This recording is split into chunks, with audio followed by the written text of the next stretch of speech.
ಜಾತಿ ಸಮೀಕ್ಷೆಗೆ ಈಗ ವೇಗ ಸಿಗ್ತಾ ಇದೆ. ಸಿದ್ದು ಟಾರ್ಗೆಟ್ ದಾಟಿದ ಗಣತಿ. ನಿನ್ನೆ 12 ಲಕ್ಷ ಕುಟುಂಬಗಳ ಸಮೀಕ್ಷೆ 11.85 ಲಕ್ಷದ ಗುರಿ ಮೀರಿ ಸಾಧನೆ. ಸೊ ಮೊದಲಿಗೆ ಏನು ಟಾರ್ಗೆಟ್ ಇಟ್ಕೊಂಡಿದ್ರು, ನಾವು ಒಂದು ದಿನಕ್ಕೆ ಇಷ್ಟು ರೀಚ್ ಆಗಬೇಕು ಅಂತ ಹೋಗ್ತಾ ಆ ಹಂತಕ್ಕೆ ಹೋಗ್ತಾ ಇದ್ದಾರೆ. ಫಸ್ಟು 1-2-3 ಡೇಸ್ ಸಿಕ್ಕಾಬಟ್ಟೆ ಸಮಸ್ಯೆ ಆಯಿತು, ಟೆಕ್ನಿಕಲ್ ಪ್ರಾಬ್ಲಮ್ಸ್ ಆಯಿತು, ಅಂದ್ಕೊಂಡು ಹಾಗೇನೆ ರೀಚ್ ಆಗೋದಕ್ಕೆ ಆಗಿಲ್ಲ.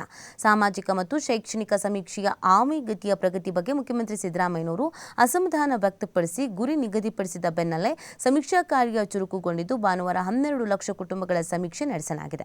ಮುಖ್ಯಮಂತ್ರಿ ಸಿದ್ದರಾಮಯ್ಯ ಅವರು ಶುಕ್ರವಾರ ಸಭೆ ನಡೆಸಿ ನಿಗದಿಪಡಿಸಿದ್ದು ನಿತ್ಯ ಸಮೀಕ್ಷಾ ಗುರಿ ನಿಗದಿಪಡಿಸಿದ್ರು. ಇದರ ಗುರಿಯನ್ನ ಮೀರಿ ಭಾನುವಾರ ಸಾಧನೆ ಮಾಡಲಾಗಿದ್ದು ಶೇಕಡ 10 ಬದಲು ಸುಮಾರು ಶೇಕಡ 11ರಷ್ಟು ಮನೆಗಳ ಸಮೀಕ್ಷೆಯನ್ನು ಒಂದೇ ದಿನ ನಡೆಸಲಾಗಿದೆ.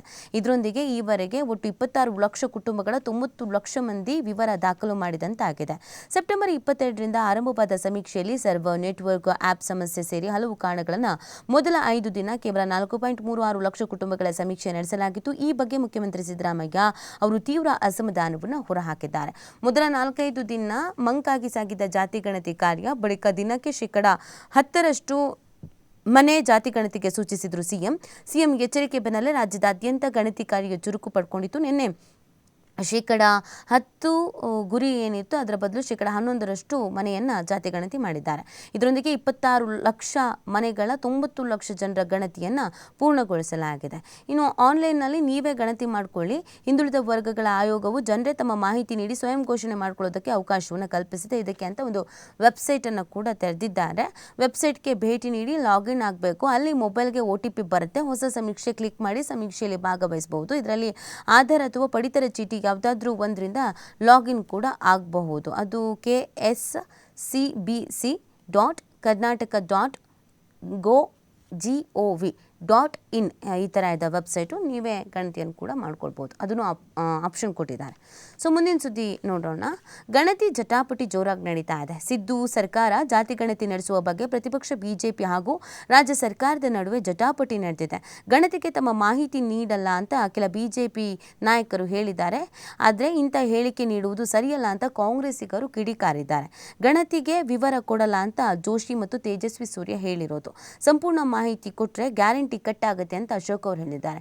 ಅಶೋಕ್ ಅವರು ವಿಪಕ್ಷ ನಾಯಕ, ಅವರು ರಾಜ್ಯದ ಜನತೆಗೂ ಕೂಡ ಹೇಳಿರೋದೇನು ಅಂತಂದರೆ, ಯಾರೂ ಕಂಪ್ಲೀಟ್ ಡೀಟೇಲ್ಸನ್ನು ಕೊಡೋದಕ್ಕೆ ಹೋಗಬೇಡಿ. ನೀವೇನಾದರೂ ಕಂಪ್ಲೀಟ್ ಡೀಟೇಲ್ಸ್ ಕೊಟ್ರಿ ಅಂತ ಅಂದರೆ ಗ್ಯಾರಂಟಿ ಯೋಜನೆಗಳನ್ನು ಇವ್ರು ಕಟ್ ಮಾಡ್ತಾರೆ ಅಂತ ಹೇಳಿಬಿಟ್ಟಿದ್ದಾರೆ. ಸೊ ಇದರಿಂದ ಜನರಿಗೂ ಸ್ವಲ್ಪ ಆತಂಕ ಆಗ್ಬಿಟ್ಟಿದೆ. ಅಯ್ಯೋ ಹೌದೇನೋ, ನಾವು ಕೊಡಬೇಕು ಯಾರು ಕೊಡಬಾರ್ದಾ ಅಂತ ಚರ್ಚೆಗಳಾಗ್ತಾ ಇದೆ ಈ ಬಗ್ಗೆ. ಸೊ ಇದರೆಲ್ಲದರ ನಡುವೆ ಗಣತಿಯಿಂದ ಗ್ಯಾರಂಟಿ ಲಾಭ ನಿಲ್ಲಲ್ಲ ಅಂತ DKಶಿ ಅವರು ಒಂದು ಕ್ಲಾರಿಟಿ ಕೊಟ್ಟಿದ್ದಾರೆ.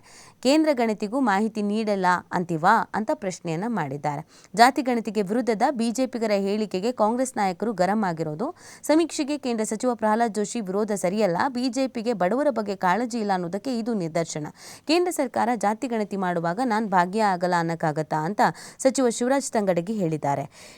DK ಶಿವಕುಮಾರ್ ಮಾತನಾಡಿ, ಗ್ಯಾರಂಟಿ ಸ್ಕೀಮ್ ನಿಲ್ಲಿಸೋಕೆ ರಾಜ್ಯ ಸರ್ಕಾರ ಗಣತಿಯನ್ನು ನಡೆಸ್ತಿದೆ ಎನ್ನುವುದು ಸುಳ್ಳು. ಗ್ಯಾರಂಟಿಯನ್ನು ಯಾರಿಂದಲೂ ನಿಲ್ಲಿಸೋಕ್ಕೆ ಆಗಲ್ಲ ಅಂತ ಅವರೊಂದು ಕ್ಲಾರಿಟಿಯನ್ನು ಕೊಟ್ಟಿದ್ದಾರೆ.